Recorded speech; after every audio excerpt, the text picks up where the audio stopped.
Really fascinated with the work that you do and your approach to trauma. So thank you so much for joining me. Thanks, Lydia. Um, I'd like to take some time today to talk about nervous system health and trauma specifically.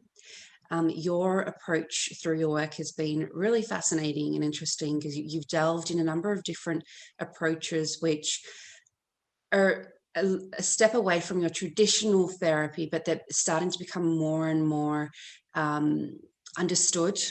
And maybe that's not the right word, but more and more applied into the mainstream. And there's been a lot of recognition lately. So I'd love to hear about how you started with working with trauma and what appealed to you about working in that area. Yeah. Well, it wasn't something that I thought I was going to do, like everything. It wasn't, this is what I want to be when I grow up. Um, but I was, I mean, I'm in my mid 40s now. When I was in my 20s, I was really quite active. I was an athlete, skiing, downhill skiing, and I got injured when I was late teens. And that Mm, injury, which they fixed, it was a knee injury, got me interested in the human body and mm, helping it and fixing it and healing it. And so I went into exercise science and fitness and nutrition. So I kind of did the classic gym thing, rehabilitation, helping people at recreation centers, working with athletes mm, here in British Columbia. And I got injured again. I got injured again from just being really active outdoors.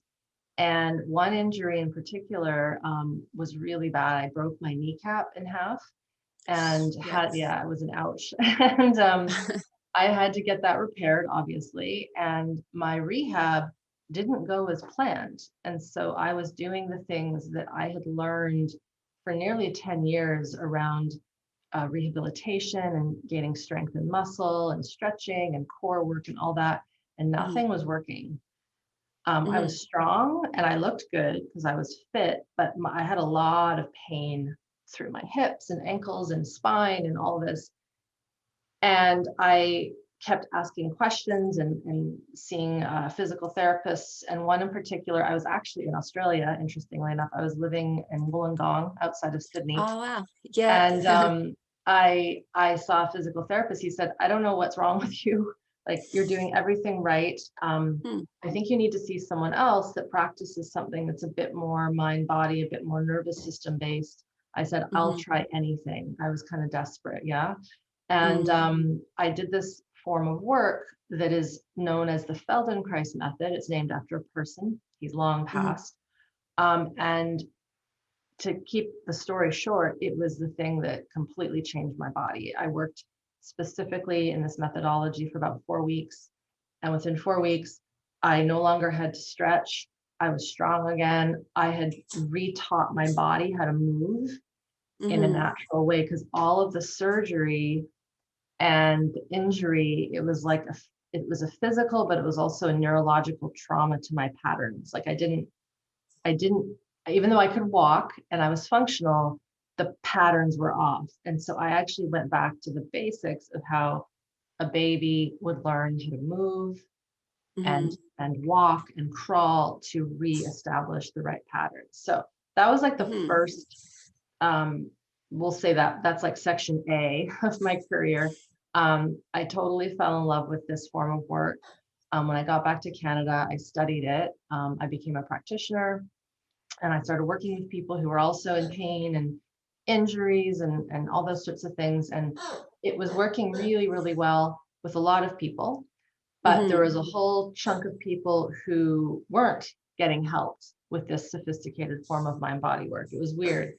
mhm, And so I was like, okay, I'm missing another piece, right? It's like just sort of following this breadcrumb trail. And what I realized was that the people who weren't getting help with the stuff that helped me get better, mhm, they had a lot of trauma. They had a lot more than I had at the deep level. Early abuse, really horrific accidents, those sorts of things. He's okay. Mhm. Sorry, That's okay. I've got a little puppy that's crying for attention. I'm sorry about that. Working from And home. Anyway, sorry. yeah, and so I was stumped by the fact that these people were not getting better. Yeah. And so what I did is I, asked more questions. I went into the drawing board. I talked to my colleagues and realized that I was missing this deeper trauma piece, and Mm, learned about a form of work called somatic experiencing, which is the yeah. work of Irene Lyon. And that's where I got into the next piece of my career. Hmm. Yeah. Interesting. So, would you say then what you experienced in your knee injury was a form of physical trauma? Yeah, it was definitely, it was an old, basically, um, I was quite active. I had had, I think, a previous fracture, a previous tiny fracture in my kneecap that was undetected. And Hmm. then I had another surgery on my knee joint to fix a ligament, and they used a part of my kneecap tendon to fix the ligament in the knee, Hmm. and it rendered the kneecap, we believe, Hmm. weak.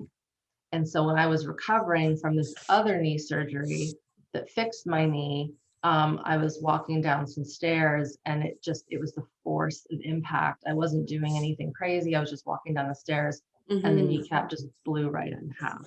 Oh. And so it was definitely a physical trauma. It wasn't, something that was emotional or that way. It was just pure forces going the wrong way, wrong Hmm. place, wrong time. One could say that I was supposed to have that happen because it led me to all the other work. In Mm. hindsight, at the time it wasn't fun, but it's Mm. possible that if I hadn't have had that injury, I would have just kept going into the fitness world and working at that Mm. level, Hmm. which wasn't obviously the path I was supposed to take. Yeah, so there's some Yeah, spiritual element to it then. totally soul work. Yeah. Yeah. Well, that's really interesting. I, the the fact just that you touched on the physical trauma that you experienced, and then the deeper psychological trauma that other people. I mean, there's different levels of trauma that people can experience Hmm. depending on their experiences. I guess Hmm. for the average person, could Hmm. you explain what trauma is Hmm. and how it affects our body and how it's linked, the correlation between our nervous system and trauma? Sure. So, a lot of people think when they hear the word trauma, it's a hot word, in that Hmm. it can trigger some folks like, oh, that's war or that's big abuse, and that's accurate. But there's some things that are really not huge and big accidents that can put a person into, say, a lot of people know the term post-traumatic stress, like PTSD, right? Hmm. And that was born after the Vietnam War, where these soldiers were coming back, and they were traumatized. They were startled. They had reflexes that were just completely not indicative to the environment that was technically safe. And so if we Hmm. think of that example, they were no longer in the war zone, but their body, their nervous systems were remembering and feeling as though they were still in a place of threat. Hmm. And so when you have that memory inside of your body, the system thinks that danger is still happening. And so trauma, from our definition, at least in the somatic experiencing fields and the somatic healing therapies, isn't necessarily the event. Although some fields might define it as that, for us, it's something that's stored in the body, in the nervous system, and obviously the brain, which is part of the nervous system, the central nervous Hmm. system, but also in what's called the autonomic nervous system, which is all the nerves that come out of the spine and out of the brain that allow us to move our arms and move and digest food and all these things. So I'm going to park that for a second and just define the autonomic nervous system for a second, because that's important. It is responsible for, like, I have my cup of coffee here. If I take a drink, I don't need to think about it going into my stomach. If I eat a piece of cheese, I don't have to think about it. Yeah. If all these things are happening automatically, right? And so these automatic responses and systems and hormone release and immune system, and we get a cut, the body automatically starts to repair it. Of course, there's some genetic defects where that doesn't happen, but in a healthy human, they just happen automatically. So that's the autonomic nervous system does that. The other job of the autonomic nervous system is to put us into our fight flight. And so you've probably heard of fight flight, which is a common Yeah. theme term. It also puts us into freeze, which is a shock state, which is a shutdown where we get dissociated from the body, we disconnect from the environment. It helps to numb us in stressful situations, right? So if we think about when I had my knee accident, my body probably went into, I don't remember it fully, but it went into a shock state because it was painful, and that's to protect. And so the autonomic nervous system turns on these fight, flight, freeze responses to keep us safe. It's either to fight our attacker or to fight the bear, to run out of the car that's moving towards us, or the knife falls on the kitchen floor and we jump so that we don't get hit if we're wearing flip-flops or whatever. Or if, say, something really, really scary is happening, or our environment is just too much to take, we might shut down and freeze. So the autonomic nervous system, its job is to do these things automatically, so we don't have to think about it. Because if we had to think about jumping out of the way of a moving car, we might not get out of the way fast enough, right? It needs to be reflexive. The thing that's tricky is that so many people trap their fight, flight, freeze responses. And this is very unique to humans and the way we've been conditioned through millennia, from childhood, even from in utero, society, culture, norms, not having enough time to rest and heal, all the things that we have kind of created, which is the human condition. We trap these survival responses, and we can trap them for a lifetime. But what we also know is when those things are trapped inside and the autonomic nervous system is like looking for threat or shutdown, it also impacts the other parts that the autonomic nervous system governs: the digestion, the hormones, the reproductive system, the heart, the breath rate, the brain, how we socially engage, how we see the things around us. So if its job is both, and if its job is highly, highly overtaxed on fight, flight, freeze, it's going to drop and forget to take care of the rest of the body. And this is why when people have been highly stressed, or this is why people have what we would call complex PTSD, which is not just one little event where we're a little shaky. It's like a whole string of events through a lifetime. A person won't just have a startle reflex when they hear a loud bang. Their digestion will be off. They'll have autoimmune problems. Their heart will race for no reason. They'll black out and not know what just happened. The brain doesn't work properly. They have trouble thinking. They have trouble setting boundaries. I mean, the list is so long, but it impacts every part of our human system when those survival responses are trapped inside. So that's an overview, I guess you could say, of the nervous system, specifically the autonomic nervous system, trauma, how the autonomic nervous system gets hijacked into survival, and then all the other systems suffer as a result. Does that make sense? Yeah, no, it does. So then what are some ways that it can manifest in day-to-day life, in action? So if for a person that had experienced trauma, what are some ways they might react throughout their day-to-day? It's so vast, right? So it depends. I mean, I'll be honest, I haven't met anyone yet in our world who hasn't either suffered from some kind of traumatic event, some scary event. And I've also never met anyone who isn't holding something from the past. It's just our human nature right now is such that we have stored so much of this survival response inside. So an extreme might be severe PTSD. So terrified of going outside, social situations cause them to be overwhelmed.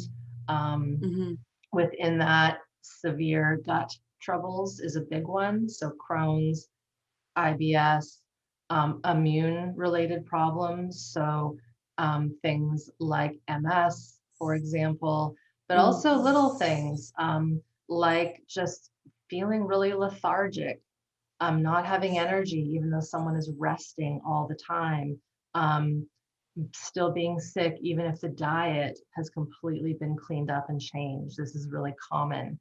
Having trouble sleeping at night, having trouble waking up in the morning. So it flips depending on the person. The other thing could be not being able to set boundaries, always getting into toxic relationships and situations over and over and over and over again, and wondering, how did I get here again? These are the things that are very common. Some other elements could be having no emotional variance. So someone who's just monotone and always chill. Yeah. All the time. And there's no rise in life force energy. There's no ability to let emotion out, whether it's joy or tears or anger. In terms of cognitive, trouble focusing. So kids right now, there's so many children being labeled with ADHD, for example, and ADD. Through a lot of the work that I've researched and studied, it is an environmental thing. It's not something that's genetic in the system. It's due to chronic stress and that child feeling unsafe. So they're in their autonomic nervous system, fight, flight, freeze responses. When we're in that, our higher brain can't focus because it's, again, just like the digestion being hijacked. So a lot of people will say they feel brain fog. It's a common thing you hear people say. Procrastination, not seeing things that need to be done and just not doing them. While that seems mental in many ways and behavioral, it's our autonomic nervous system that could be, in those instances, shutting us down and not giving us the energy to actually take care of business, whether it's to clean the house, cook a meal, do our taxes. I mean, it's just all these little things that we just procrastinate on. Resistance is another big one. I know that's a hot buzzword in a lot of fields, having resistance to certain things. Skin problems come into this as well. I just did a video on OCD behavior, where people pick skin, scalp, cuticles, nail biting. There's so many avenues here. So I kind of just dumped a whole bunch to give an array. The other thing I will mention too is a lot of folks don't realize that we don't have to have physical trauma. It can be verbal, it can be emotional abuse. So being told not nice things when we were young, for example, a lot of the ridicule, shame, guilt that kids are subjected to, while not physical or say sexual abuse, it still shocks the system. And so you can have a psychological trauma or abuse, but that can manifest as a physical ailment. And the reverse can happen. We can have a physical trauma and that can result in a mental ailment or emotional ailment.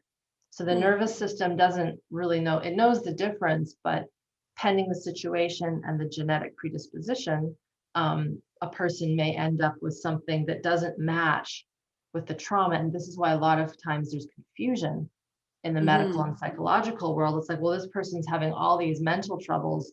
There must be something mental going on, but it might have been a car accident that has shock in the body and they just can't process because their system is still in survival mode. Does that make sense? How it Yeah. Yeah, that's really interesting. I haven't heard about it in those terms. And I'd Yeah. imagine for a practitioner, it'd make it that much more complicated to try to get to the root of the problem. Hey, It just can be. It's a good question. That's a great question. It can be. And what's interesting is that, again, this is just a trend I've seen, but I've seen colleagues would verify this, is that the traumas that are a bit more easy to like pinpoint and say, that was when I had a car accident, or that is when mom mm, and dad got divorced, caused us to feel unsafe in the family life. That is when I was hit by that school teacher. This is when I was sexually mm, assaulted by whoever. mm, Those events, while still not nice, can be a little easier to unpack because there's a cognitive, yes, it happened then on this day, and this is what happened. What is trickier to work with is what we would call early or developmental trauma, mm, where the human is a lot younger, let's say 0 to 3 years old. They can't cognitively remember what was happening.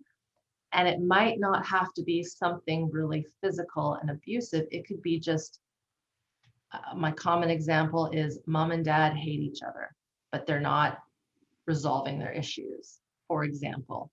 So mm, that family life tension, or being in a war zone, maybe you're being protected as a baby, but there's bombs dropping outside your door. We know this from kiddos that were born into the Second World War during Nazi occupation. If, a family was Jewish, they were frightened for their lives, even though, let's say, baby gets out healthy and was not abused in any way physically. The stress and strain of the tension and the environment will feed into their physiology. And so there's no event. That's when I mm, dropped you. That's when you had the surgery, but they're just infused with stress chemicals. And mhm, so that kind of, we'll call it chronic, insidious unsafety, can completely be worked with, but it's often not, I don't like to use the word diagnosed, but I'll use it. It's often not diagnosed as easily because someone will be like, yeah, nothing happened. I didn't have mm, an accident. I know I wasn't beaten. There was plenty of food, all these sorts of things. But then this person is living in a state of complex PTSD. And mhm, what has happened, it's getting better now, but even 5 years ago, a lot of doctors, medical doctors, would think that someone who is really sick with, say, fibromyalgia, chronic pain, which is just sort of on the rise right now, they would say it's all in their head. They're just lazy. They have no, mm, they're just, they need to exercise. They've got to move more. They got to get their butt off the couch. It's all in their head. Actually, it's not. It's in their physiology. mm, And so there's this early kind of trauma that often gets missed. It's being talked about more these days because our more Western cultures, more developed worlds tend to have I have seen, have a higher prevalence of this kind of low level insidious chronic trauma. mm. And so to answer your question, which was, it must be hard to work with it, which is, I think, what your question was, if I can remember. Yes. Um, it's not that it's not hard, it is complex. But the way in which I work with people now online, because I mainly do group work online, I stopped my private practice, we're teaching a human how to get back into their body, how to learn about their system. They learn the theory, they learn the embodiment lessons, they learn how to listen to their nervous system, how to track their nervous system. Um, that in itself is actually quite simple, but where Mhm, it gets complex is when the person's higher brain questions it, where they get in the way. We often hear, oh, that person keeps getting in their way. They keep self-sabotaging themselves. It's mhm, kind of like that. But often the getting in the way is a trauma response. It's a mm, survival pattern of protection. So if someone's been in a state of fight, flight, freeze for so long, a lot of people don't know it. mhm, Many that I've worked with, and this is very true, and the mind body community I've seen, aren't aware of how frozen and shut down they are. They're functional. They're in the world, they're doing things, but there's kind of uh, I'm going to use the word a film, there's like a film around them, like they can see through, but they don't realize that they're actually not fully alive in their cells, and it's this very dull shutdown response, which can be brought on from just these low level things that happen every day throughout childhood, teenagerhood. You get into the workforce, you have to shut down your emotions, your authenticity, all these things. And so the work is simple, but it's also complex because it's not a one size fits all thing. I can't say, okay, when you're feeling this kind of fear in your heart, do this thing. That's right. Or if you're feeling sad, do this grounding technique. It's quite opposite to that, where the work that I've created gets away from those cookie cutter offerings, which can be useful and can help to resource people if they don't know how to do the deeper work. But it's to really bring them into the state of, I like to say, becoming their own medicine and learning how to listen to their body in a different way so that they can actually access what the system wants from the inside. And so you're sort of training the person to listen in a much better way at all the somatic markers and experiences that are occurring within. I hope that, I don't know if that answered your question or makes sense, but let me know what you're thinking there. That's interesting. What I got from that part at the end was that, so you're training your clients to learn to listen to their own bodies and understand what their bodies are communicating to them, kind of being their own therapists. Yes. Because their bodies know better than what a practitioner might be able to see on the surface level when it's that complex. That's exactly it. And that's exactly it. And then I'll also add a really good somatic therapist, practitioner, if we call it that, someone trained in the world that I am.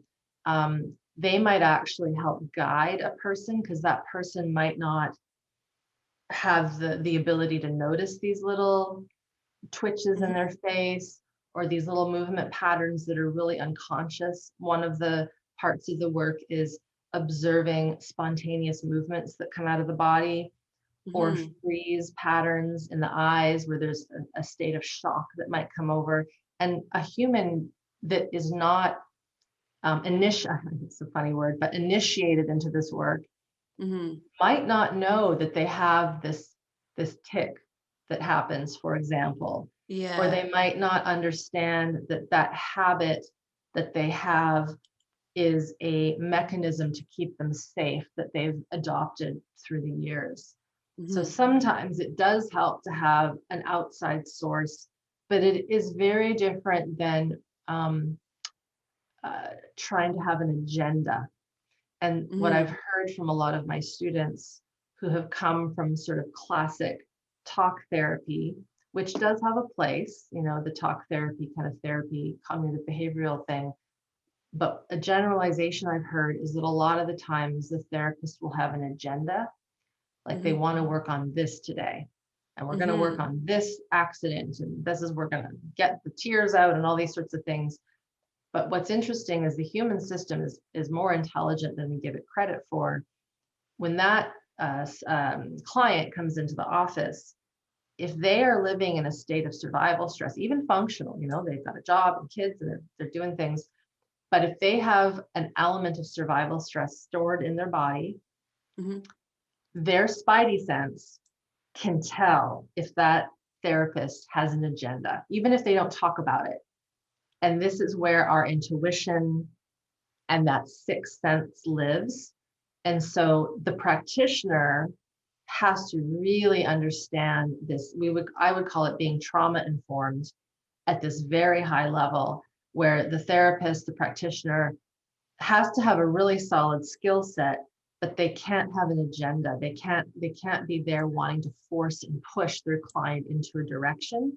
Because often that's what that person is trying to heal. Maybe they were bullied, maybe parents were really big on overachievement and they were pushed and pushed, or however it might be.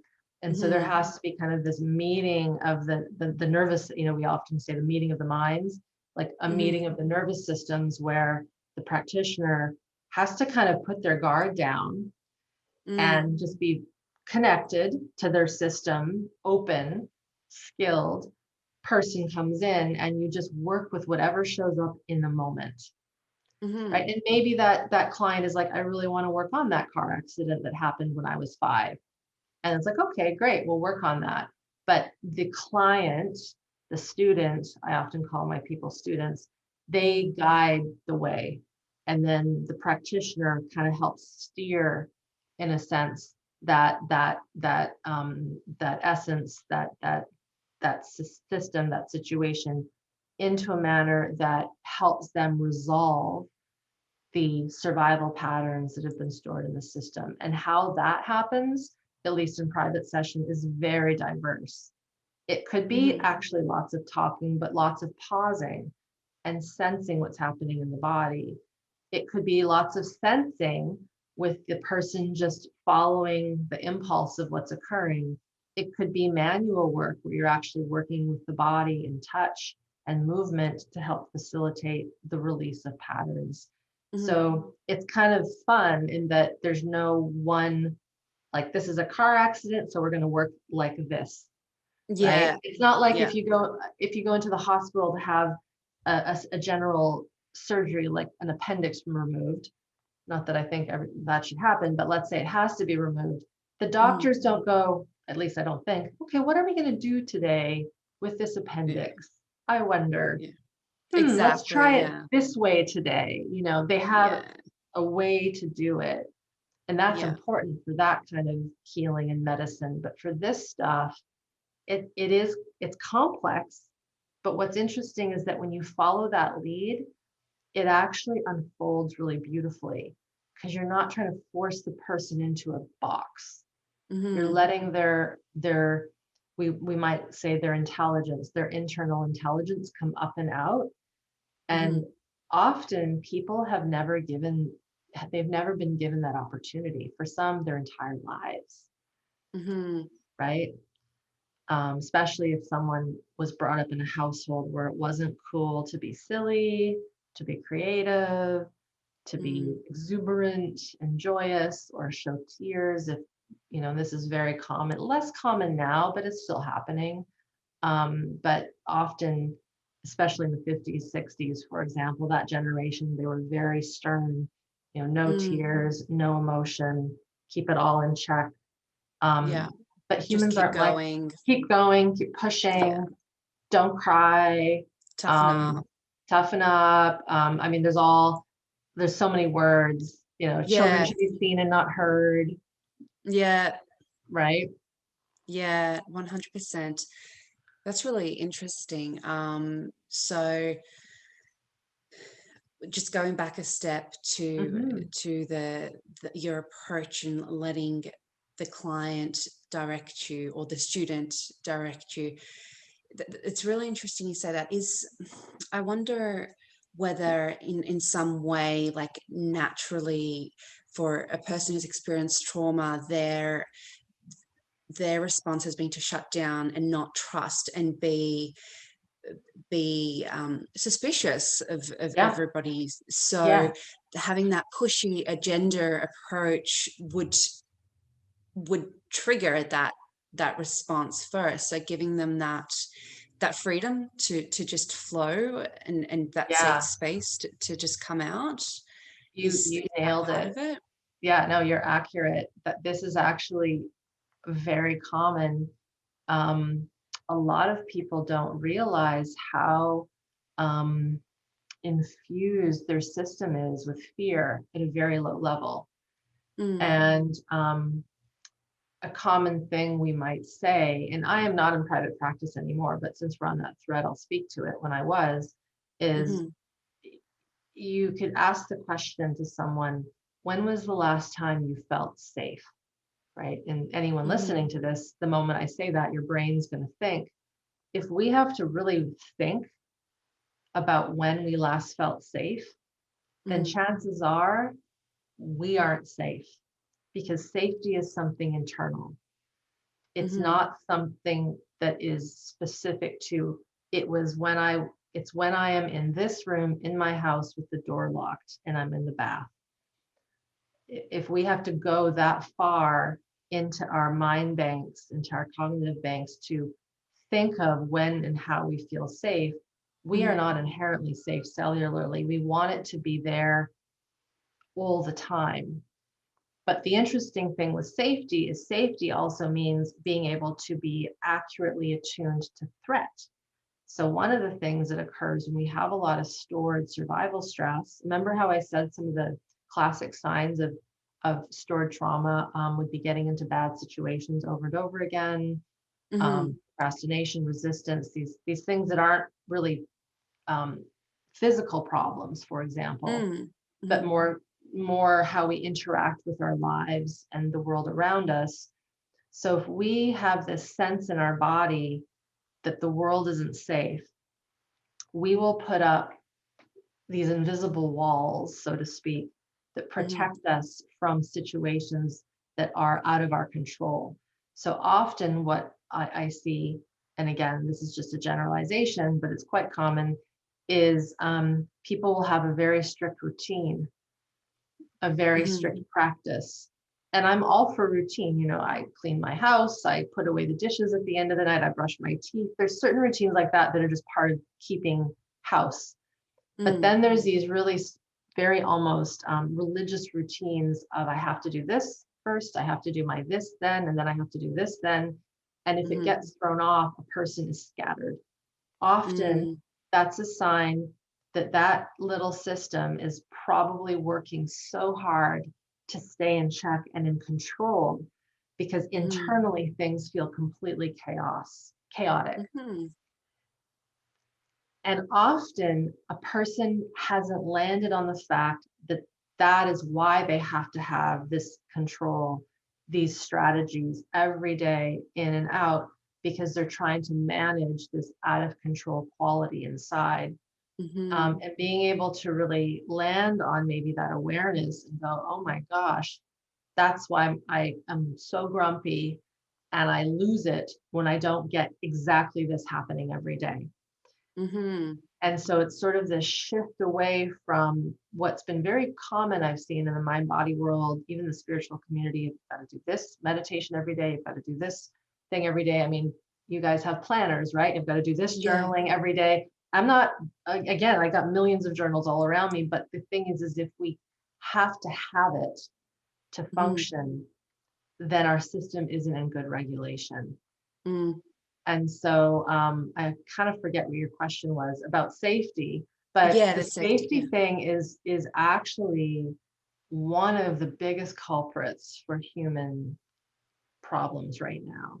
We don't realize how much suspicion sometimes we have of things around us. So being able to land into that reality and say, okay, I think I'm actually living in a state of unsafety. And that's what I was going to say. This came back. If we have that sense of unsafety in our system, we will be less likely to notice when real danger and real threat comes our way. And so this is where a classic thing I hear is, I'm that person that keeps getting into that accident over and over again, or I'm that person that keeps getting into bad decisions over and over again, or I always hire the wrong assistant, or I always do this, whatever it might be, and it's a disaster.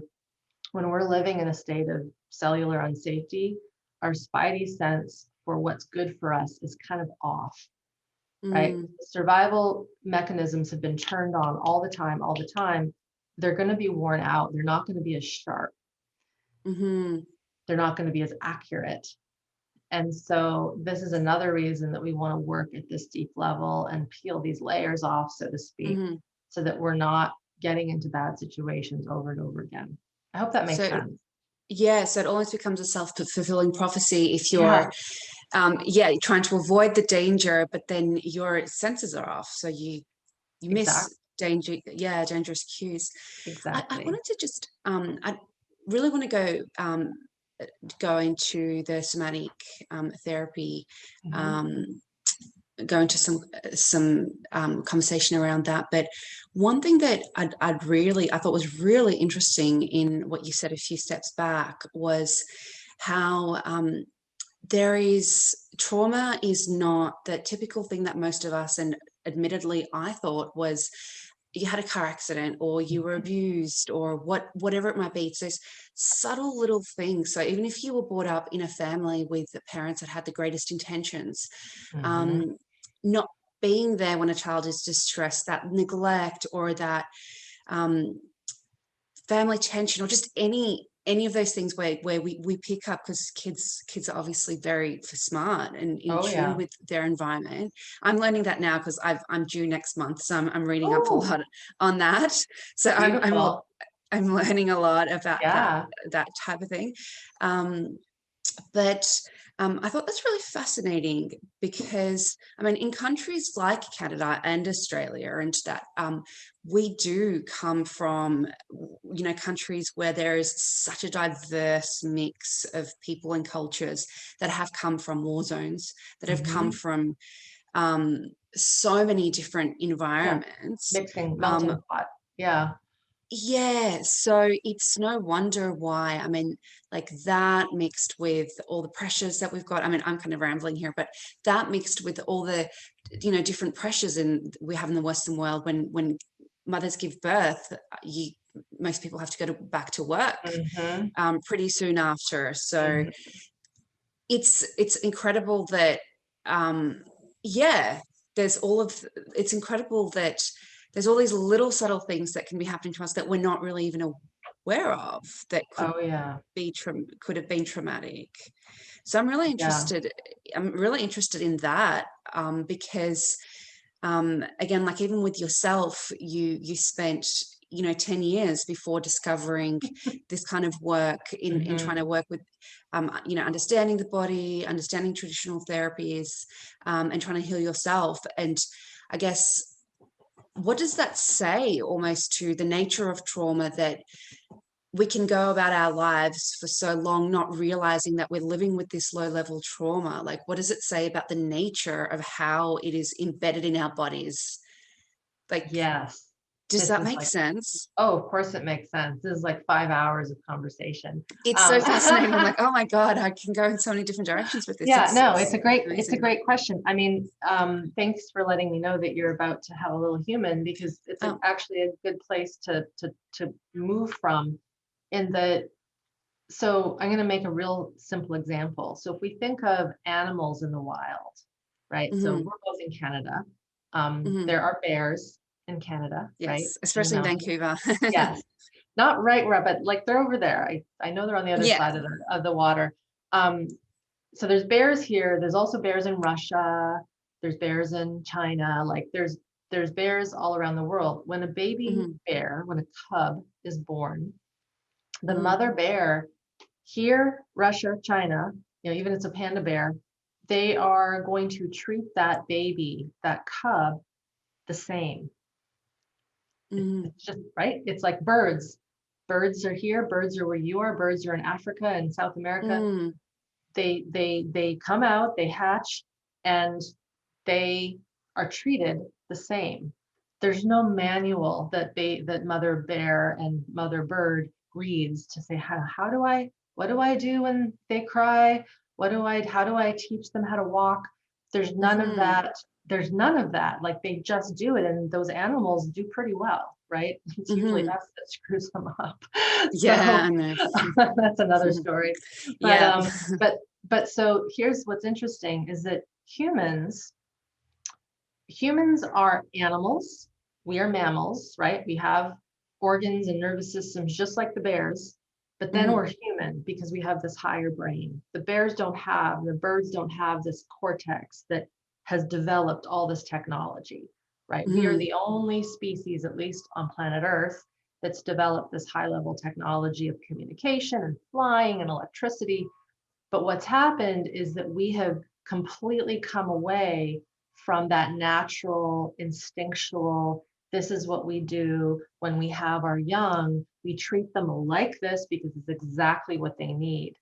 There's all these Mhm. different ways of parenting and taking care. And I mean, it's crazy, but really at the end of the day, a child needs, especially a human child, because they're very dependent on their caregivers when they come out. It's not like a calf that comes out of mama cow and they're just on their feet and they know how to eat and they know how to suck. It doesn't Mm. happen that way, but it can.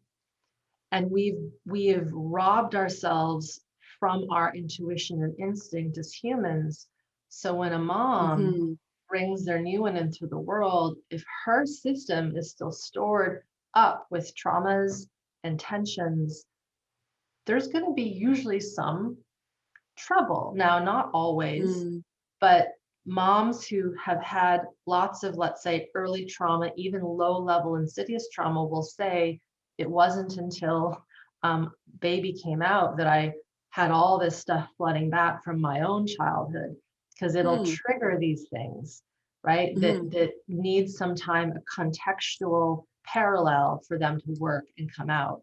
Um, so one of the things, and I'll just name this because it's really important, is humans need to have connection, safety, attunement, and basically they just need to be cared for. We always say love, we have to love it's like love is important, but they need to be attuned to, which Mhm. means we have to learn their cries, their whimpers, the things that Mhm. they communicate through their voice, because they don't talk when they come out. It takes time, and they only Mhm. talk, we talk to them.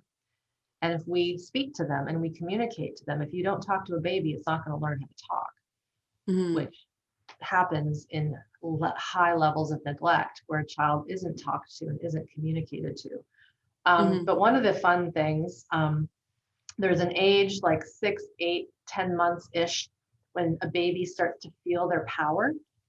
Mhm. And I'll be sure to share this video with you because it'll be wonderful for you, is that then you have long hair. So baby's there and they'll start like pulling and on the hair. And I haven't had Yeah. my own children, but I've held enough babies to know that they pull, they might scratch, they might hit. And it's important to understand that that is their healthy life force energy coming out. They're Mhm. feeling their strength. And the old paradigm would think this baby is hurting me, they need to be punished. And some things on the internet will actually say if a baby hits you, pinch them and hurt them back, Oh or my gosh, hit. that's horrible. I know. So it is, but if we're not in our intuition and if we're not confident in our maternal instincts, and men have maternal instincts too, right? They've got the feminine side too. A parent might be like, oh, well, the internet said that.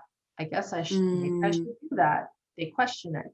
But what we want to do when that baby starts pulling and hitting is we want to take their little hands, and play with them and be like, look at how strong you are, and engage with the Mm. eyes and talk, and they will respond in turn. And then when they're done, they'll stop, they'll look away. And so we have to listen to these cues. Um, we know through some research that if a child um, turns away, it means that they've had enough. Their nervous system has had enough engagement. They Mhm. turn away. We need to leave them be. We wait until they re-engage. A mother who still has a lot of her own attachment wounds Mm. might see that turning away as the baby not liking her. Mhm. And it can lead to this sense of, what am I doing wrong? Or, hey, look at me, I'm looking at you, I'm talking to you. Baby doesn't know. They just know their nervous system has had enough. Doesn't mean they don't like mom. Of course they like mom.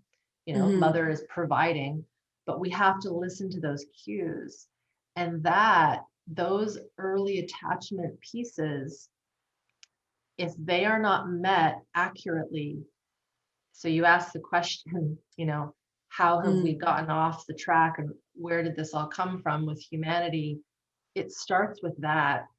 If that Mhm. little one is not being attuned to and given exactly what it needs, and we call it co-regulation because they don't know how to self-regulate when they're young and wee.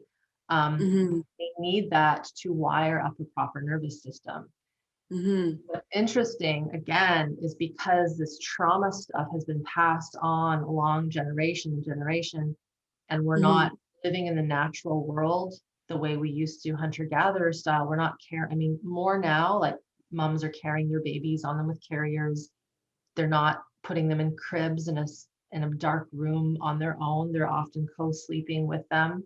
Like that is what the wild would do. You know, a mother Mm-hmm. bear would never put her cubs on the other side of the mountain and have them sleep alone and she sleep in another den. Mm. You see? They Yeah, would sleep totally. together. They would sleep together, but there's this interesting thing where it's like, oh, well, I've chosen to co-sleep with my baby, and others I'm choosing to have them in the crib.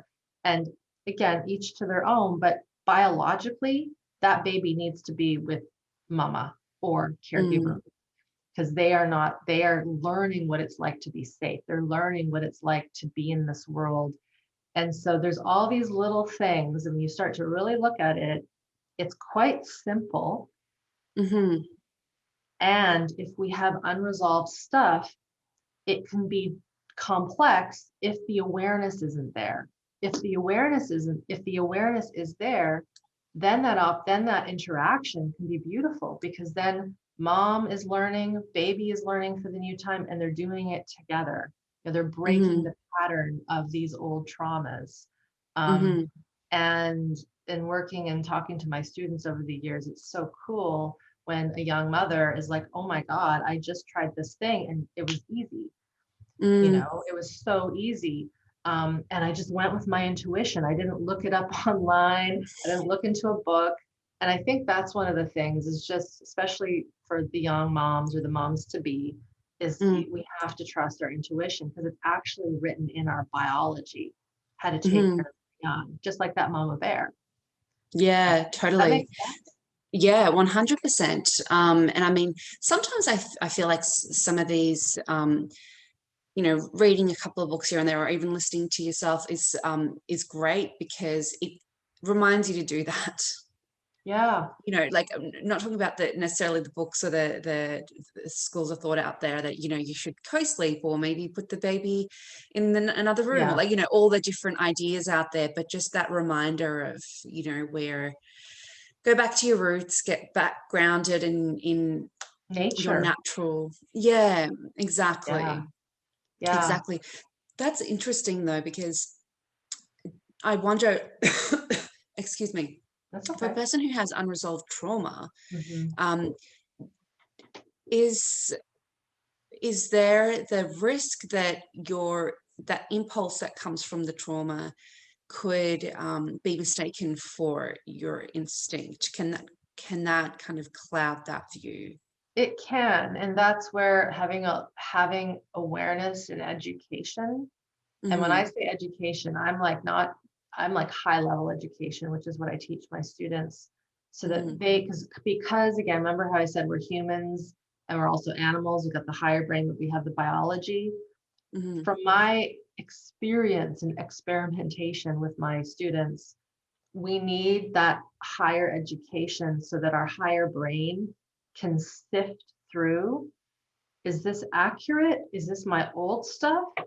Or is this actually intuitively what has to happen? Because a lot of people will say, yeah, I definitely know I have unresolved trauma. I don't know what it is. And maybe they're listening to this right now. They're like, oh yeah, I think there's something here. And it's Mm-hmm. possible if someone's listening, they're actually having a visceral reaction as they listen to this show. That's Mm-hmm. how much this stuff can pierce through, Mm-hmm. from my experience at least. Um, so if they know, it's kind of like once it's like taking the red pills. Like once you've taken it, it's hard to look back, right? Go to the Yeah. Matrix, Neo kind of thing. Yeah. Once you are aware and open to this new way of seeing, which is really the old way that humans did it Mm. millennia ago, but this new way in our current modern world, it's really hard to ignore the signs. We can get trapped in old patterns. You know, we're not perfect. Um, I remember when my husband has an adult son now, but when his son was younger, because of and I'm allowed to speak to this story. When my husband was a child, he had some pretty serious physical abuse, emotional abuse, verbal abuse in his family growing up. Really Mm-hmm. harsh, strict on the dad's side. Um, Mm-hmm. and so when he had his little guy, it terrified him, my husband, Mm-hmm. to discipline, to teach him to do chores. Like he would have a stress response asking his 13-year-old son to take the garbage out, for example. Mm-hmm. Now, that might sound really silly, and I had to work Yeah. with that because I was the kid that was taught discipline well and taught how to do things, and my parents didn't shame me or beat me or emotionally abuse me or anything like that, but my husband did. And so it was really hard for him to break that pattern, because what often Mm-hmm. will happen is if we were really abused in all those ways as a kid, then we are now an adult having a child. We know I don't want to be like that parent that treated me badly. Mm-hmm. But the trouble I've seen is a person will swing so far over the other way that they have no discipline, they have no boundaries. And then the kid's just completely floating, not grounded, doesn't know how to know right from wrong, can't do Mm-hmm. chores, can't be responsible. So the parent, for example, needs to have that awareness that, okay, this is what happened to me, or this is what I think happened to me. Mm-hmm. I'm listening to this conversation right now. Okay, I want to be more organic with my intuition so that this little human gets the best possible care. Because the moment you choose to do that, you'd be surprised how you start to see the signs and the Mm-hmm. cues. And you, as the parent, the key really is being in tune with your own biology. Mm-hmm. And so many new parents don't know how to listen to their own biology. And when you can't listen to your own biology, you won't be able to pick up on the cues of others, especially the little one. Yeah, Right? So it's kind of like totally. there's like this back and forth that's constantly happening. Mm-hmm. Yeah, that's really interesting. Yeah, I guess when applying that to regular regular people that may not be having kids right now, Sure. but just the experience of trauma, would you say the same would apply to Yes. listening to your own body, like that same thing of just being learning to be attuned and back to Yeah. nature A with hundred, understanding? 100%. The one little tip I can give, because I know people always Mm, want practical, 100%, you don't have to have children to fix this stuff. Remember how I said at the beginning that the autonomic nervous system governs that digestion and the yeah. hormones and everything, and then it also governs the fight, flight, freeze.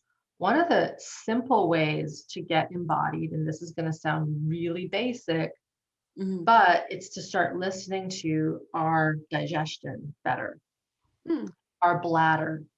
So obviously, as humans, we have to urinate and have bowel movements, right? We have to pee and mm, poop. Part of just being an animal with the biology.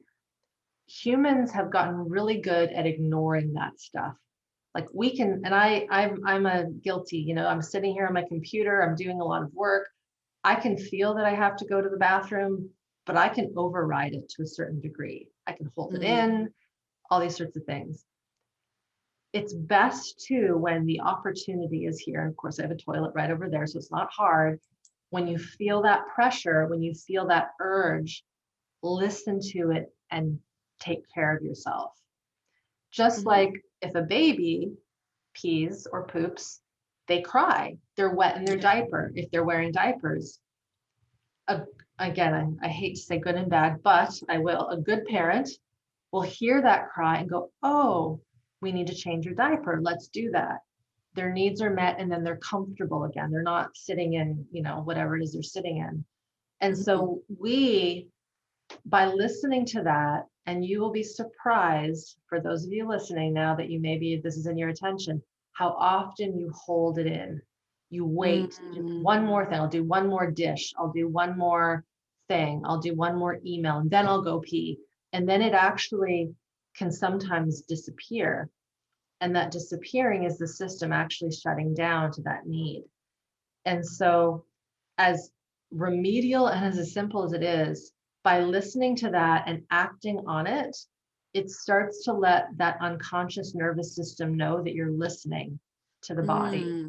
It's the same with hunger, right? You know, people have so many troubles with eating disorders, overeating, not eating enough, being dehydrated, excess, this, that. That starts really young, right? If a child is bribed to eat their vegetables, for example, you know, if you don't eat your vegetables, you're not going to get dessert, or you have to finish that whole plate of food because we don't waste food. But a child actually knows when they're full. As long as we haven't messed with that psychologically, they eat when they're hungry, they stop eating when they're full. Same with breastfeeding. A baby isn't going to keep suckling if they're full, they're going to stop. But with the bottle feeding cultures, for example, we might think, well, she has to finish this whole bottle. It's like, well, maybe she doesn't want the full bottle. And then we force it, and then it kind of screws up that natural intuitive need. So if we go back to the non-baby examples, one of the things that sounds simple, but actually can be quite challenging, but works, is to listen to those hunger cues. Listen to, okay, I'm full. But sometimes people will not feel that they're full because they're just so used to filling themselves with so much that the receptors in the stomach have gotten kind of lazy. They're not listening. You can't listen to them. But if you really feel and tune in, we kind of know.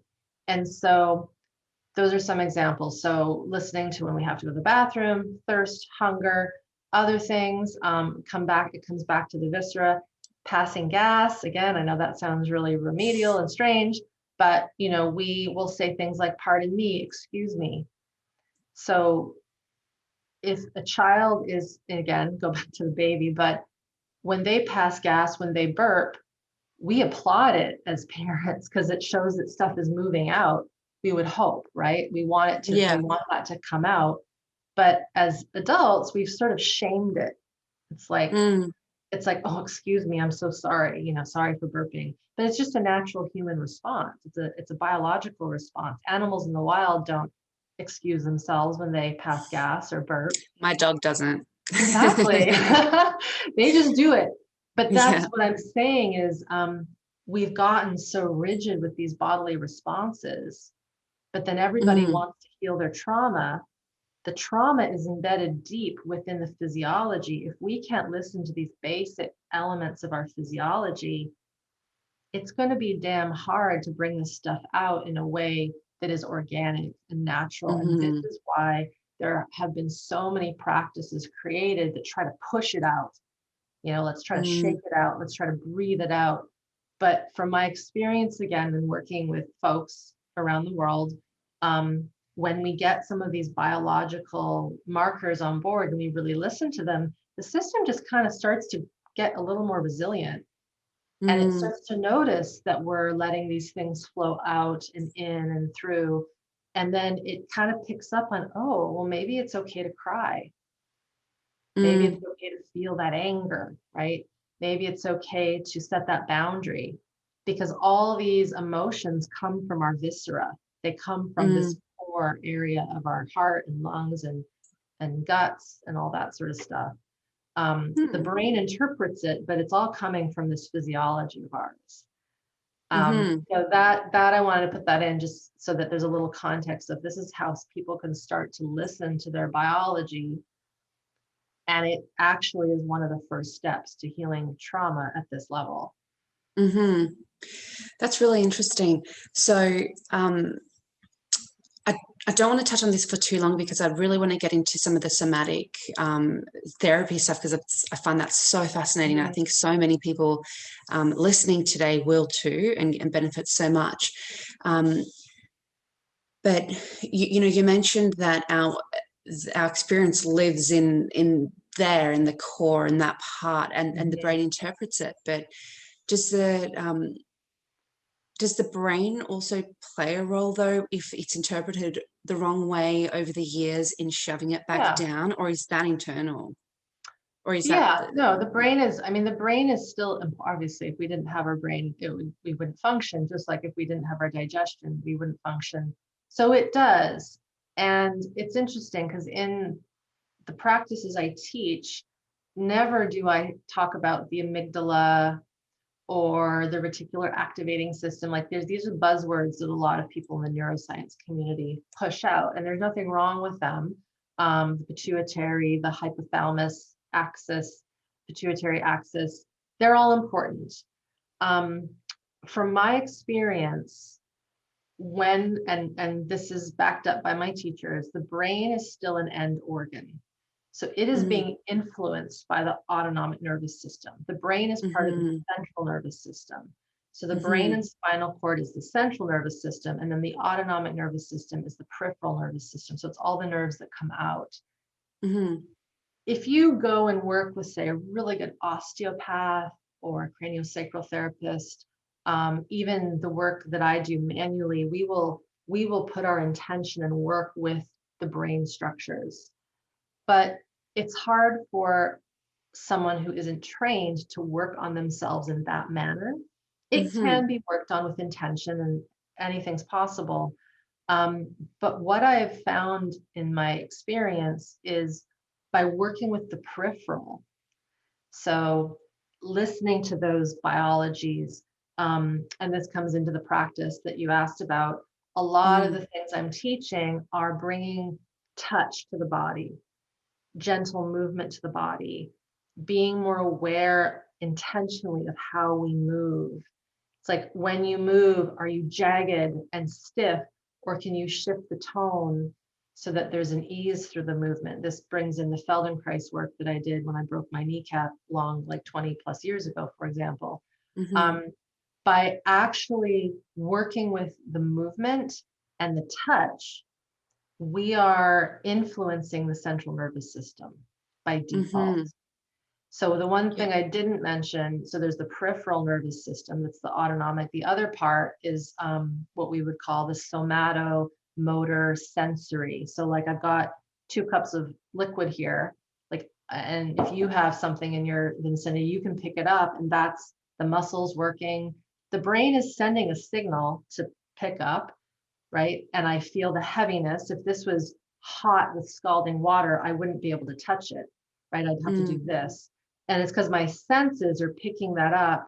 It's registering through the brain through that. And if it's too hot, my reflexes will actually pull back.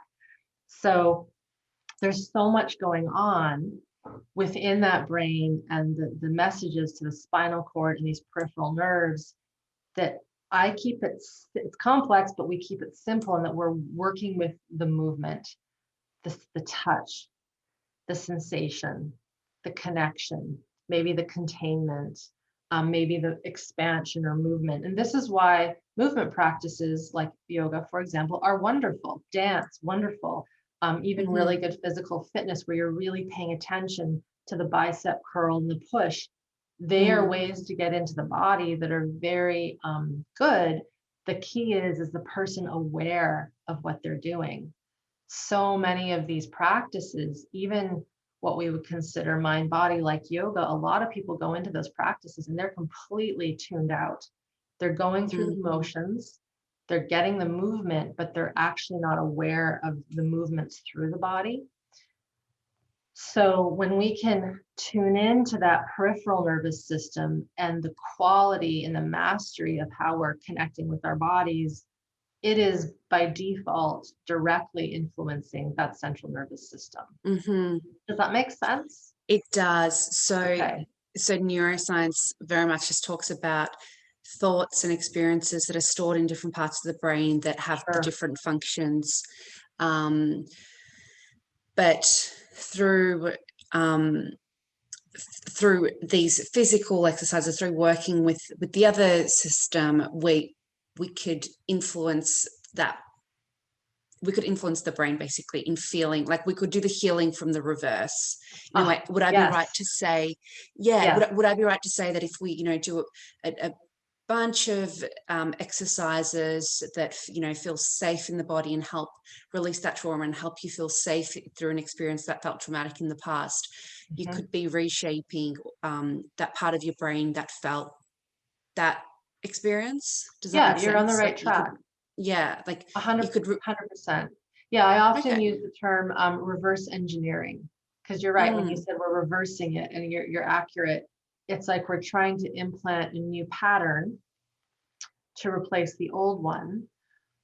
And we have to not just bring in the thoughts. And this is why, again, talk therapy has a place. You know, if someone really needs to talk about something that's going on, that's where cognitive behavioral therapy is wonderful.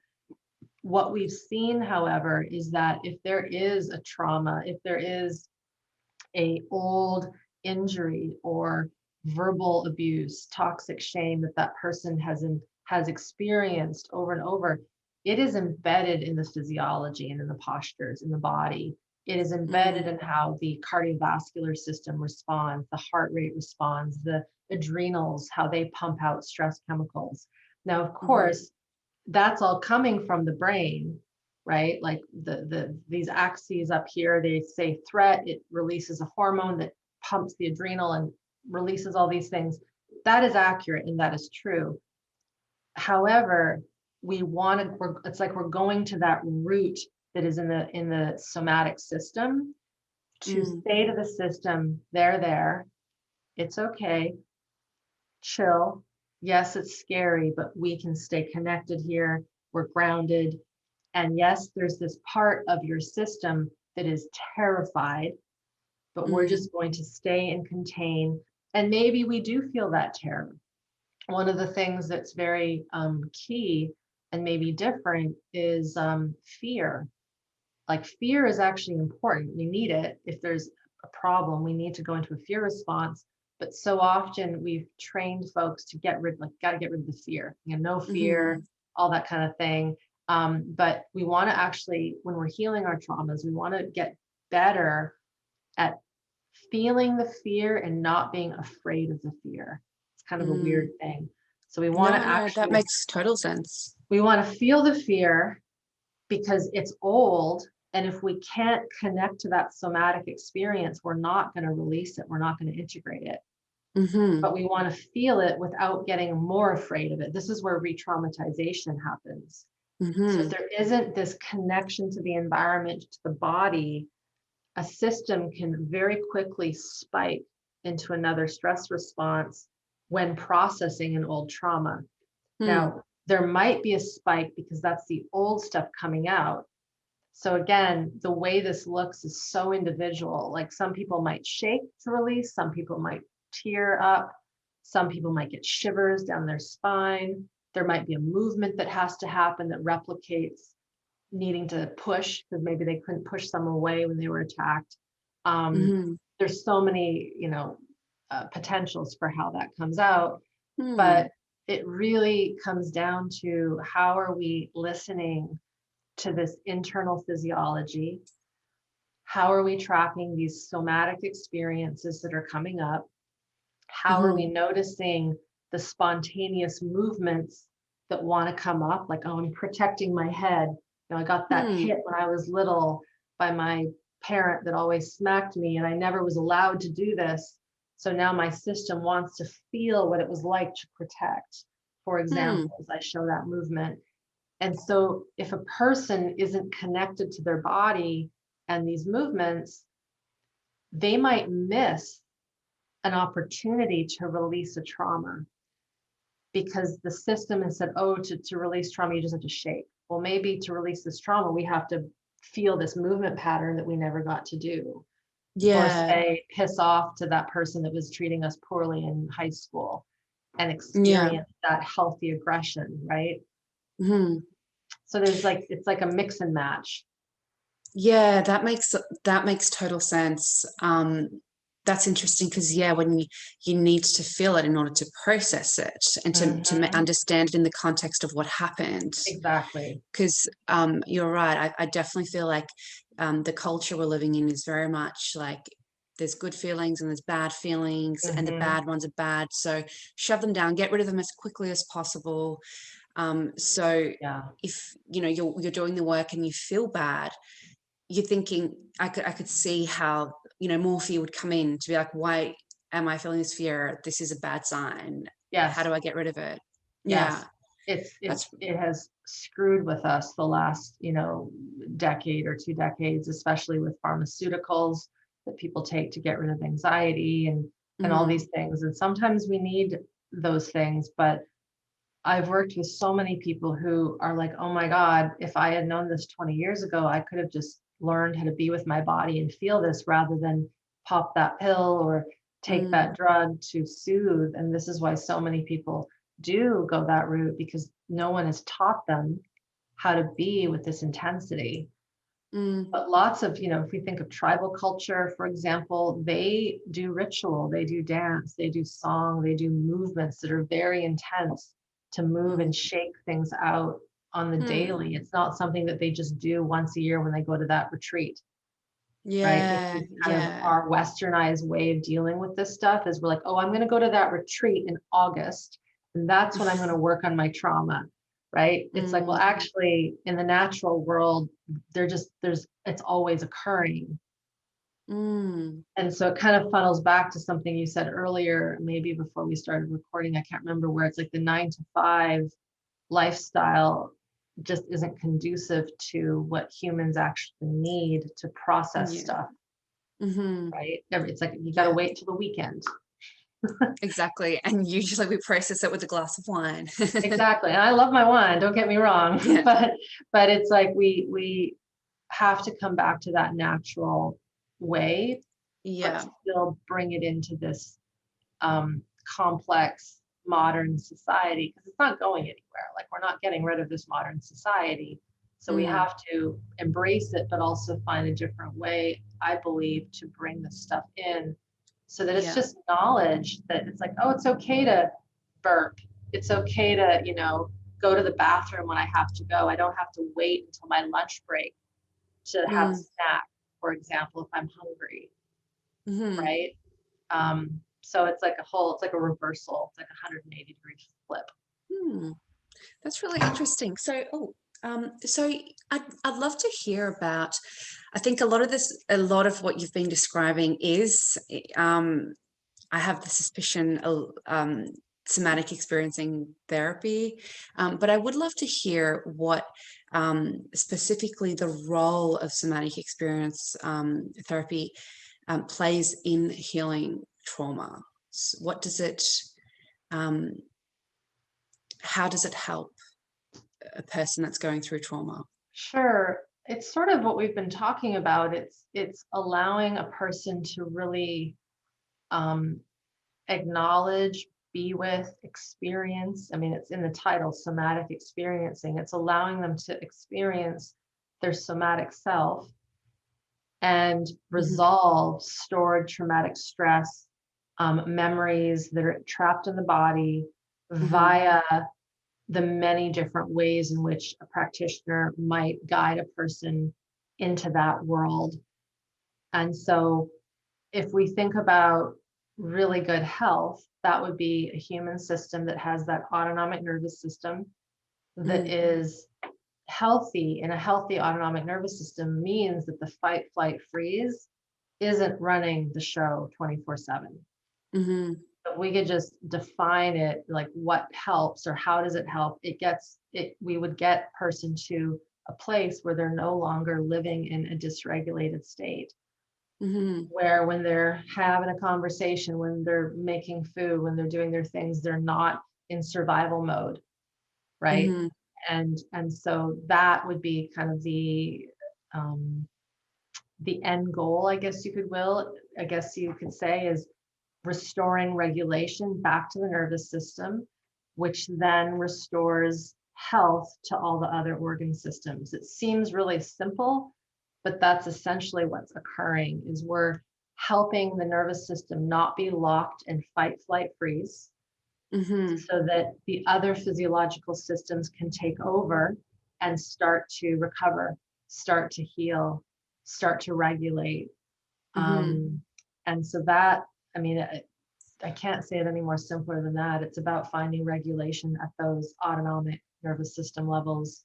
Yeah, And then if there is a real threat, then we react to it. But we don't appropriately. appropriately, but then we don't hold it, right? And so that's the Hmm. other thing is we can do a lot moving forward by not trapping all the stressors that occurred from here on in. So being better at really listening to the body when we hurt ourselves and Hmm. not holding it all in and being like, oh gosh, this is what that Irene person was saying. I'm feeling a desire to cry after I stub my toe on my coffee table. I'm starting to hold it in. Why am I holding it in? Like, I'm going to let it Hmm. out, right? Hmm. And so it's these, it can be really subtle. It can be really small. Hmm. Or having a car accident, knock on wood, no one has one, but it's going to happen for someone probably listening Hmm. to this at some point. It's like, okay, let yourself feel it, like pull over, process it rather than I'm fine, I'm fine, I'm fine. It's like, no, you're not fine. You just got into an accident, Hmm. right? Yeah, that's interesting. So how do you then work with clients to get to that place to feel? How do you work with their bodily sensations to feel fear or to feel anger or to feel Mhm. those more intense emotions in a safe way? What are some ways that you might lead a client to do that? It's hard for me to say because it's going to be so different, but it Mm, comes down again to teaching someone, depending on their history, how to be comfortable with their body, their somatic experiences, connecting to the environment. But how we do that, I can't give you a this would be how it is, because okay, for yeah. one person, it might be very different than the other. But the basis is we're trying to help a person realize that they are here in the world, because a lot of Mm, people have no clue that they're actually in the world because they've been so dissociated. So some of it is connecting to the environment. Some of it might be just feeling the ground under. For some, it might be touch of their own body. It's like, oh my God, these are my arms. Never felt them this way. It mm, could be tracking sensation, noticing sensation. So those are just a few things, but then how a person, we might help them feel that those other pieces will be determined on their history. For some people, they touch their bodies and it's terrifying and they can't do it. For mm. others, this feels amazing, for example. And so it really depends on the history of the person and really where they are in their world. Hmm. Yeah. Okay. Yeah. That's interesting. So it does sound like, even though there are some really incredible tools that you can use to become, your own therapist, it sounds like definitely at the beginning, it's Basic. recommended to work with an expert such as yourself to help guide you there first, to feel that sense of safety before you Yeah. start to. Yes, that's one part. And then because I'm not in private practice anymore, right? I Yeah. was, but one of the things that I've created is courses and programs online so that a person can actually do self-study and learn Mm, these different ways of connecting. But because we infuse a lot of that with the theory and the education, a mm, person learns, oh, okay, I'm orienting or I'm connecting and I'm feeling this. That's what Irene meant when she said, this might not work for me because of this history. And mm, so it's kind of like we're giving people a university degree, if you will, mm, in all the potentials of what might be occurring and then yeah. how to connect with that. But it's really like learning a second, I like to say it's like learning a second language as an adult. Mm, Um, it's something that takes time. You got to learn the basics, the ABCs, the one, two, threes.